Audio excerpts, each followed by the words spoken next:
Hello friends, मेरा नाम दीपक बंसल है और मैं पिछले 10 सालों से as a safety expert automobile industry में कार्यरत हूँ। पिछले वीडियो में हमने जाना आग क्या होती है, आग कैसे लगती है और आग कैसे फैलती है। इस वीडियो में हम जानेंगे कि आग की क्या क्या क्लासिफिकेशन है एंड आग को पे हम कैसे काबू पा सकते हैं। क्लासिफिकेशन ऑफ फायर, ये बहुत ज़रूरी हो जाता है आपको अपने दुश्मन के बारे में जानना। अगर आपको अपने दुश्मन पे काबू पाना है तो सबसे पहले उसकी स्ट्रेंथ एंड वीकनेस जाननी है। हमने पहले वीडियो में हमने जाना कि आग क्या है और कैसे लगती है। इस वीडियो में हम जानेंगे कि आग की क्या कैटेगरी है, कितनी क्लासिफिकेशन में बांटी गई है। अकॉर्डिंग टू IS 2190 आग को जो है 4 कैटेगरी में बांटा गया है, 4 भागों में बांटा गया है। Class A, class B, class C, class D।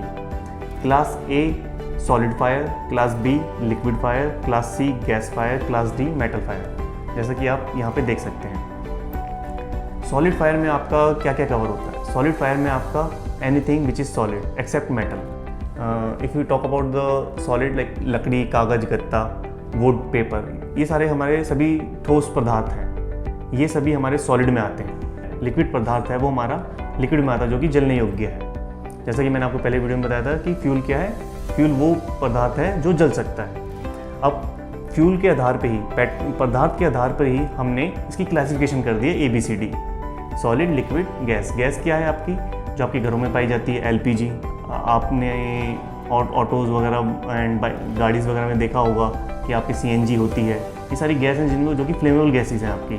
LPG, CNG, propane, methane, ये सारी गैस में आती है। क्लास D है मेटल फायर। इसको मेटल फायर को सॉलिड फायर से अलग इसलिए रखा गया है क्योंकि जो मेटल का जलने का जो तापमान होता है वो बहुत ज़्यादा होता है comparing to other solid like wood, कागज़, गत्ता।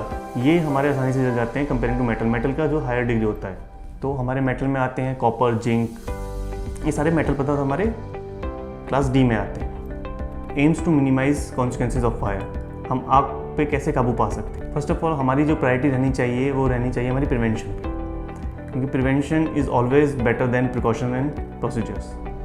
अगर हम आग को प्रिवेंट कर सकते हैं कि आग लगे ही ना, आग हम ऐसा वर्क प्लेस जनरेट करें अपने आसपास कि आग लगे ही ना, हम इतनी सेफली काम करें। We have to make sure that fire don't start. After that हमें प्रिकॉशंस रखने चाहिए कि इन केस अगर हमें पेट्रोल और डीजल हमारे वर्क प्लेस पे चाहिए तो हम उसको 100 लीटर या 150 लीटर 200 लीटर क्वांटिटी में वर्क प्लेस पे स्टोर ना करें। उसको स्टोरेज की कैपेसिटी उसकी हम अलग एरिया में रखें जहाँ पे वो सेफेस्ट हो विद सेकेंडरी कंटेनमेंट। बट हमें जितनी रिक्वायरमेंट है सिर्फ उतना ही वर्क प्लेस पे रखें। इससे क्या है, ये हमारा प्रिकॉशन हो गया कि इनकेस अगर कुछ एक्सीडेंट लीड भी होता है तो वो स्मॉल क्वांटिटी में फायर होगी जिसको हम अपने फायर इंस्टीट्यूशन से कंटेन कर सकते हैं। प्रोसीजर, कोई भी मटेरियल है हम उसको कहाँ से कैसे इशू कर सकते हैं, हमारे सारे प्रोसीजर्स में आते हैं ताकि वो हमारे सेफ हैंड्स में रहे और प्रोसीजर के अकॉर्डिंग ही वो हमारे इशू करने वाला भी ऑथराइज्ड हो और जो जिसको इशू हो रहा है वो भी ऑथराइज्ड हो उस मटेरियल के लिए।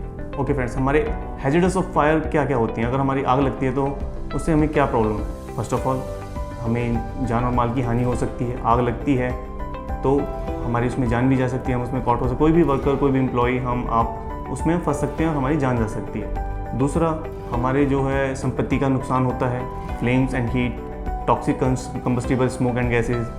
दूसरा, स्ट्रक्चर फेलियर हो सकता है। अगर बहुत ज़्यादा आग लग जाती है तो स्ट्रक्चर्स भी फेल हो जाते हैं। Oxygen depletion, due to less oxygen हमारी जो है मृत्यु भी हो सकती है। इसलिए हमें फायर पे प्रिवेंशन पे काम करना चाहिए और हमें हमारे वर्क प्रोसीजर को सेफ रखना चाहिए।